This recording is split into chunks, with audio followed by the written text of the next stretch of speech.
దులుపుకున్న పరిస్థితులు కానీ, అట్లాగే పోలవరం ప్రాజెక్టుకి జాతీయ హోదా ఇచ్చి మొత్తం దానికి అమాంబాబుతో యావత్తు ఖర్చు కూడా సెంట్రల్ గవర్నమెంటే భరిస్తుందని చెప్పి కేబినెట్ తీర్మానం కూడా చేసినప్పటికీ కూడా మాకు భూసేకరణకు సంబంధించిన బాధ్యత లేదు, అది మీరు తంటాలు పడాల్సిందే అని చెప్పి తప్పుకునే విషయం కానీ, ఆఖరికి 32 మంది తెలుగు బిడ్డల బలిదానంతో సాధించుకున్న విశాఖపట్నం స్టీల్ ప్లాంట్కి ఇవాటికి కూడా ఇన్ని సంవత్సరాల తర్వాత కూడా బొగ్గు, ఇనుము, క్యాప్టివ్ మైన్స్ ఇవ్వకపోవడంలో ఎంత సిగ్గుచేటైనటువంటి విషయం అండి.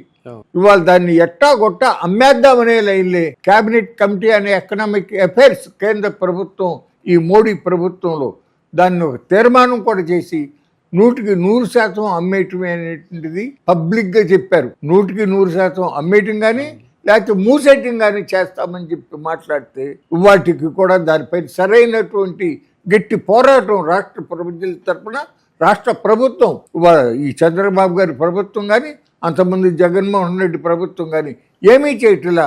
ఇద్దరు కూడా మోడీ గారికి పల్లకి మోస్తున్నారు. అక్కడ ఢిల్లీ నుంచి వాళ్ళేమో మనకి వెనక పల్లెటూళ్ళలో తోలు బొమ్మలు ఆశలు ఉండేవి, తెర వెనక ఉండి దారం లాగుతూ ఉంటే ఆ బొమ్మలు కదులుతూ ఉన్నాయి. సేమ్ అట్లాగే ఇక్కడ ఈ చంద్రబాబుని అటు జగన్మోహన్ రెడ్డిని ఆడిస్తున్నాడు మోడీ గారు.